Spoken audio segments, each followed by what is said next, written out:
శ్రీ మాత్రే నమ. వీటిని winged beans అంటారు, చూసారా, బీన్స్ అన్నమాట ఇవి.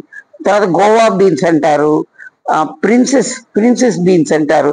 ఏ పేరు పెట్టినా ఇది రుచికి మాత్రం బీన్స్ లాగానే ఉన్నాయన్నమాట. ఇవి మా మిద్దె తోటలో వచ్చాయి. ఇవి మనకి ఏ బి సి ఈ విటమిన్స్ ని, ఐరన్, ఫాస్ఫరస్, కాపరు ఇస్తుందట.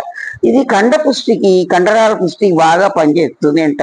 దీంతో కూర, దీనికోసం ఒక రెండు స్పూన్లు పెసరపప్పుని 1-2 సార్లు కడిగి కొంచెం నీళ్లు పోసి ఆ పొయ్యి మీద పెట్టాను.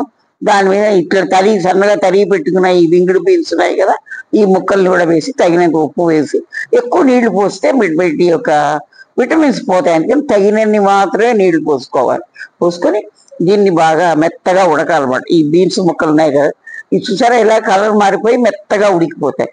ఈ ఉడికిపోయిన దాన్ని ఒక చిల్లుల పళ్ళల్లో వేసుకొని వార్చుకొని కొంచెం పక్కన పెట్టేసుకోవాలన్నమాట. దీని పసుపు కూడా అప్పుడే వేసేసాను, పసుపు ఉప్పు కూడా. ఇప్పుడు ఒక వేరే బాణలు పెట్టుకొని దాంట్లో దీనికి ఎక్కువ నూనె పట్టదు, ఉప్పు కారం కూడా ఏవి పట్టవు. దీనికి ఒక్క స్పూన్ అంటే ఒక్క స్పూను నూనె వేసి, ఒక ఎండుమిరపకాయ, ఒక స్పూను ఆవాలు, ఒక స్పూను శనగపప్పు, ఒక స్పూను మినప్పప్పు వేసి అవి దోరగా వేగిన తర్వాత ఒక 4 పచ్చిమిరపకాయలు చీల్చి అందులో పడేయండి. దాని మీదనే అంత కరివేపాకు వేసి అది కొంచెం పచ్చిమిరపకాయలు కొంచెం మగ్గిన తర్వాత ఇప్పుడు మనం వాడ్చి పెట్టుకున్నాం కదా, నీళ్ళన్నీ ఓడిపోయి ఉంటాయి అన్నమాట. దాన్ని ఆ పెసరపప్పుని, ఆ కూర ముక్కల్ని ఈ బాండంలో వేసి ఉప్పు ఏమైనా తగ్గిందా ఏమో ఈ స్టేజ్లోనే ఒక్కసారి చూసుకొని దీన్ని పైకి కిందకి బాగా కలుపుకోవాలి. ముక్కలకి ఈ తిరగమా సామాన్ అంతా పట్టేట్టు పెట్టి ఒక 2-3 నిమిషాలు ఇలాగా పొయ్యి మీద ఉంచామనుకోండి, మగ్గిపోతుంది అన్నమాట. దాని మీద కొబ్బరి ఉంటే ఇష్టమైతే వేసుకోవచ్చు, లేదా ఇది ప్యూర్లీ ఆప్షనల్.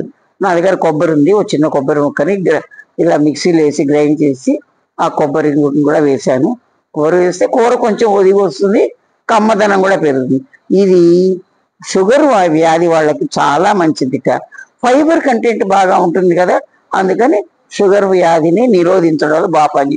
ఇది ప్రెగ్నెంట్ ఉమెన్ కూడా బాగా పనిచేస్తుంది అని గూగుల్ అమ్మ చెప్పింది.